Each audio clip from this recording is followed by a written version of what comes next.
ओम श्री गुरु सच्चिदानंद साईनाथ महाराज की जय। साईनाथ आपकी सभी मनोकामनाएं पूर्ण करे।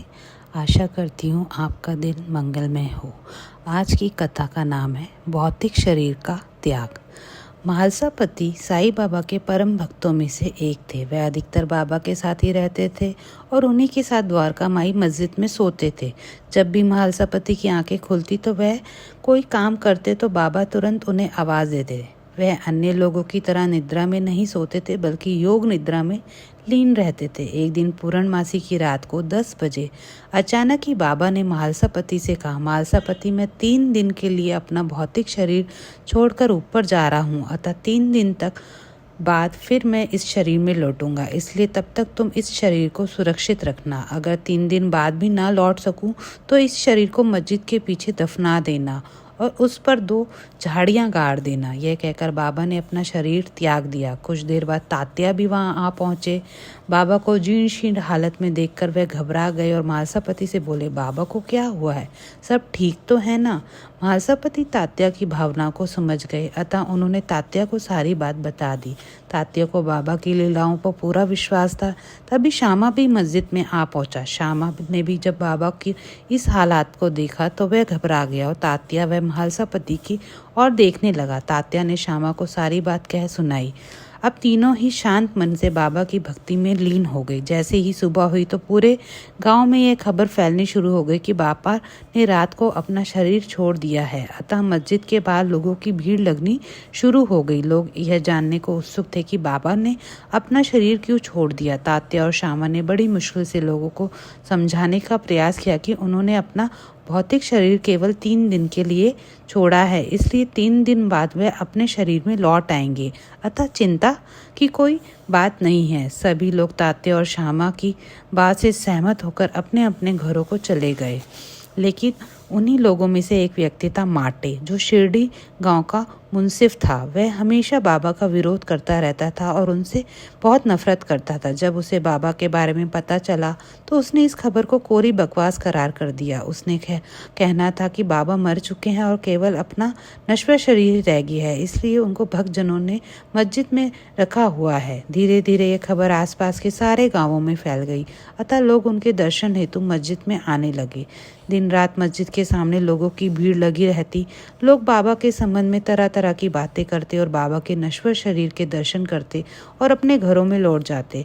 इधर माटे बाबा के संबंध में दुष्प्रचार करने लगा था। उसने बाबा के बारे में नाना प्रकार की अफवाहें फैला दी थी, अतः अफवाहें उड़ती उड़ती दूर दराज के क्षेत्रों में जा पहुंची। उसने बाबा के शरीर को भी नुकसान पहुंचने की लाख कोशिश करी।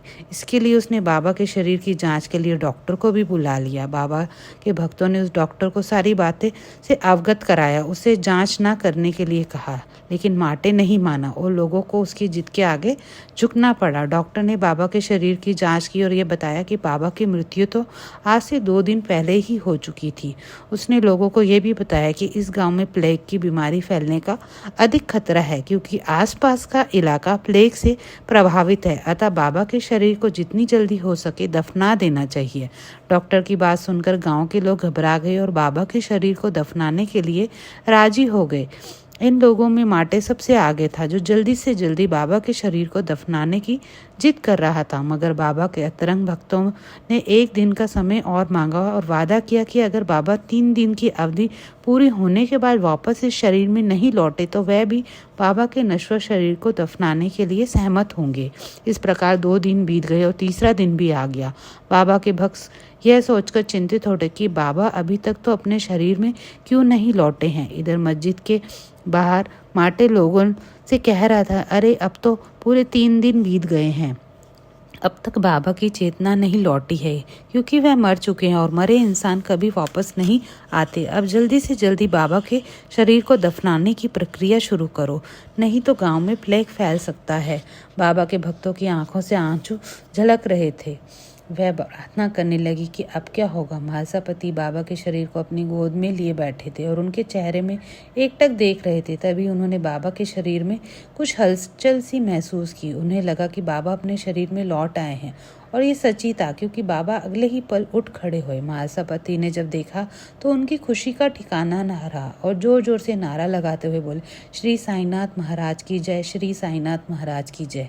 महासभापति के मुंह से बाबा का जयकारा सुन के सभी भक्त समझ गए कि बाबा वापस आ गए हैं, अतः वह भी सभी जोर से नारे लगाने लगे। बाबा की जय जयकार सुनकर मस्जिद के बाहर लोग खड़े बाबा के दर्शन के लिए उतावले हो गए। किसी प्रकार से बाबा के भक्तों ने भीड़ को अंदर जाने से रोका, लेकिन माटे नहीं माना और बाबा के दर्शन हेतु सीधा मस्जिद के अंदर घुस गया। जब माटे ने बाबा को देखा तो वह हैरान हो गया और बाबा के चरणों में गिर गया। उसने बाबा से अपने व्यवहार के लिए क्षमा मांगी। बाबा ने उसे उठाया और गले लगाते हुए क्षमादान किया। माटे उसी दिन से बाबा का भक्त बन गया और दिन रात उनकी भक्ति में लीन रहने लगा। बाबा के इस चमत्कार से लोगों के हृदय में बाबा की छवि भगवान की सी बन गई थी। सभी उन्हें भगवान का अवतार मानने लगे थे। लोगों की श्रद्धा भी उनके प्रति और बढ़ गई थी। वह लोग जो हमेशा उनका विरोध करते थे, वह भी अब उनके सच्चे भक्त बन गए थे और उनकी वंदना करने लगे थे। ओम श्री गुरु सच्चिदानंद साईनाथ महाराज की जय। आशा करती हूँ मेरे द्वारा सुनाई गई साईं कथा आपको पसंद आएगी। प्लीज़ लाइक और सब्सक्राइब करें। ओम साईं राम।